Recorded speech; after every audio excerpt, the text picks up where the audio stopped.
Dobré ráno, dnes máme 18.8.841 a toto je analýza menového páru austrálsky dolár versus americký dolár v rámci kurzu Market Profile. Na začiatku by som si dovolil informovať o nejakých zmenách, ktoré prebehnú od tohto dňa, respektíve od dnes.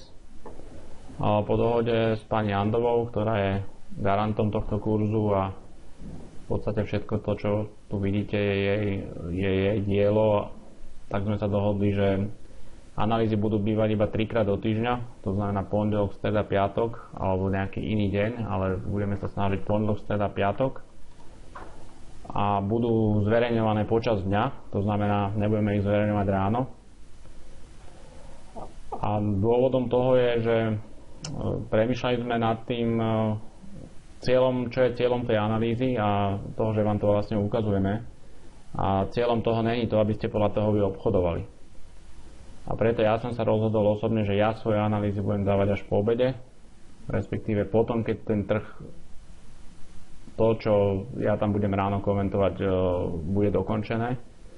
Pretože chcem, aby ste sa to vy sami naučili a tieto analýzy si máte pozerať až potom, keď sami si spravíte vlastné analýzy, zobchodujete si to, prípadne na deme alebo na live, to už je jedno, a potom tie myšlienky konfrontujete. A pre tých, ktorí sú tí začiatočníci, tí kurzy, tak tým to v podstate jedno, kedy si tú analýzu pozrú. Takže preto sme sa rozhodli, že to budeme dávať takto po obede. A budem ich skôr tie analýzy sa snažiť robiť v rámci toho kurzu a ukazovať tie hladiny.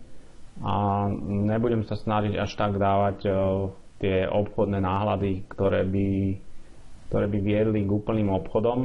Ja to tam samozrejme spomeniem, lebo mne to nedá, tie myšlienky mi idú v hlave a ja si nerobím žiadne nejaké veľké prípravy na tieto analýzy.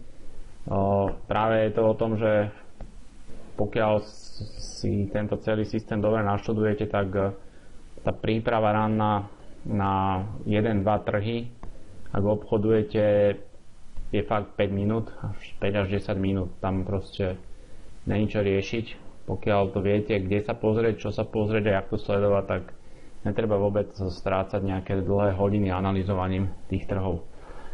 A toto je vlastne náš cieľ, vás dostať na túto úroveň, aby ste sa samostatne k tomuto vedeli dopracovať. A raz, keď budete už samostatní obchodníci, tak ja dúfam, že pochopíte ten dôvod, prečo sa to snažíme robiť takto. Takže poďme na ten piatok. Poďme si pozrieť teda, najprv by sme si mohli pozrieť tú klasiku, ktorú by ste si vždy na začiatku dňa mali povedať, že trend, kde mám trend. Tak vidím, že trend celý minulý týždeň sa nám vlastne začal rásť. Udržal tamto tento minto spojeného profilu, o tom sme sa bavili viackrát, vyplnili tu tento single a dostali sa nad neho a majú potom hore ďalšie bariéry, ktoré si budeme hovoriť. Takže trend máme vlastne kvázi rastový posledného týždňa, predtým neutrál do strany a predtým sme mali tie prepady, takže uvidíme. No. Teraz bude veľmi dôležité, ako tí kupci, aká tá sila bude ďalej. A hlavne aj to geopolitické riziko v tej Ukrajine, ako sa bude vyvíjať, a je to také, zase by som nepovedal, že 100% longy, že tá nálada sa preklopila tak, že hurá, že máme dlhý longový trend, ktorý nás čaká a môžeme hľadať len longy. Tak takto by som to zatiaľ nebral. A potom čím pôjdeme vyššie, tým zase budeme viac narážať na tie problémy toho, že budeme na pôročných maximách alebo možno už aj 7-8 mesačných maximách na Austrálanovi. Tam zase príde centrálna banka s nejakými intervenciami, pretože ona bude sa snažiť tlačiť dole ten kurz, tak ja by som to ešte nevidel tak 100% na longový, na čiste longový trh, ale stále si myslím, že ten predpoklad rastu Austrálna v rámci fundamentu je. Takže piatok som hovoril, že tuto sme sa bavili, že treba si počkať na potvrdenie a vidíme, že sa to oplatilo. Proste potvrdenie tej nálady hore neprišlo, IBH je neprerazené. A môj predpoklad bol, že nejaký výplach, nejaká korekcia dole by sa mala dostať v rámci toho, že je piatok a a že ten trend, a respektíve ten uptrend bol trošku taký, nebol razantný, ale trval viac dní, takže očakával som, že príde niečo negatívnejšie v rámci toho dňa. V podstate poďme hneď na typ dňa. Typ dňa vidíme, že negatívny, že to bol vlastne in over the down. To znamená target 2 below nedoklepnutý a je to predikcia, že by sa to malo stať. Close dňa v hornej časti profilu. Dostali sa pod mean tohto dňa, čo je trošku zlé, ale pre mňa je dôležité, že to stále vyťahli hore. To znamená, že prerazili nižšie, ale potom sa našli kupci. Vidíme tu taký maličký nákupný výbežok, ktorému sa potom dostaneme. A ten close dňa bol vyššie. V rámci tohto dňa máme na sledovanie hladiny len 2 below a tento mean. Takže typ dňa ešte raz in over the down, negatívny, sledujeme 2 below, predikcia, že by sa tam mala cena dostať a zaujíma nás ešte jeho mean. Dnešný deň,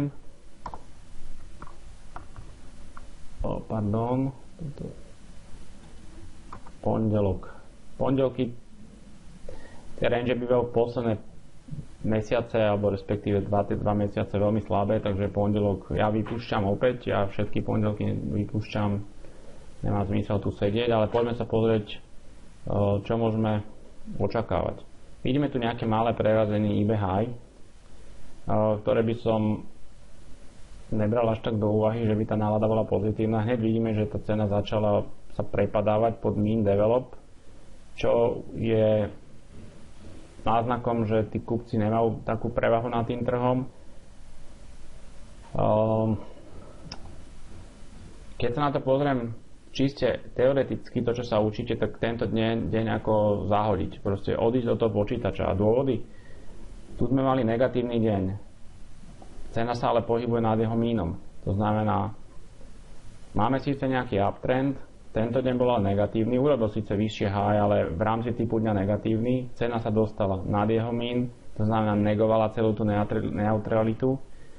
Ak toto odmietnutie na high bude, tým pádom to bude jasný, buď normálny deň, ale oni to asi prerazia nižšie. Ja typujem, že pôjdeme dole, pôjdeme si niekde na tie hladiny 2 below, budú doklepávať tento deň a neviem čo k tomu povedať, je to ťažké v tomto prípade, ten range je maličký, moja predikcia dole, ale hovorím, je to úplná past tej ceny, pretože negatívny deň, nálada pozitívnejšia, nemáme sa v podstate o čo oprieť. Keby sme to chceli longovať, tak tento mean nemôžeme brať ako nejakú bariéru, pretože ten mean by mal tvoriť bariéru zo spodu, takže skôr do shortov, takže ten je passé. Nevidím tam nič. Ako do toho chce obchodovať, musí si počkať na nejaké prerazenie smerom dole a potom pullback, ale vyslovene len 2 below, k tomuto doklepnutiu 2 below. Tam potom smerom hore pozor. Tuto sme sa bavili už minulý týždeň. Tieto dve distribúcie nám budú tvoriť resist silný. V tých distribúciách sa nachádza aj predajný výbežok 93.31, dajme tomu s týmto dosť značným spajkom a jeho high 93.50 korešponduje s touto distribúciou, ktorá má POC 9352, takže táto oblasť bude dosť silný resist. Očakávam, že ak prerazia túto distribúciu, tak pôjdu až testovať to high toho spajku,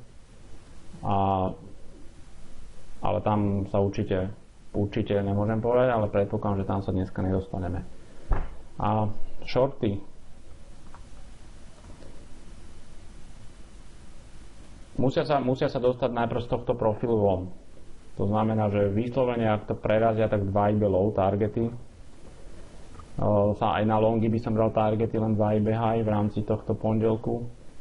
A keď to obchodovať, vyslovene nejaký pullback, dajme tomu potom k tomuto POC, ale zatiaľ nič. A ešte logicky.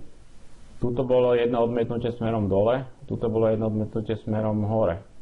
Takže tá cena, počkajme si na dôkaz, nebuďme netrpezliví, nehľadajme trady tam, kde nejsú a počkajme si na to, čo tá cena spraví a ja odporúčam dnešný deň úplne vypustiť. Takže ďakujem pekne a budem sa tešiť opäť v stredu. Majte